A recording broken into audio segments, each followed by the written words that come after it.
శాసనము తిరుగులేనిదని జలధి బోధ చేసే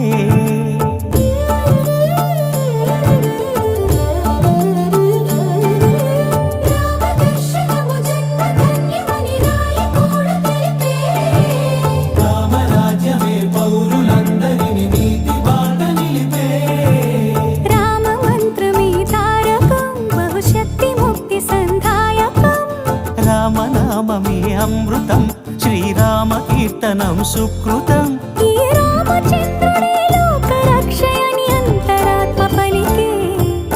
జగదానందకారక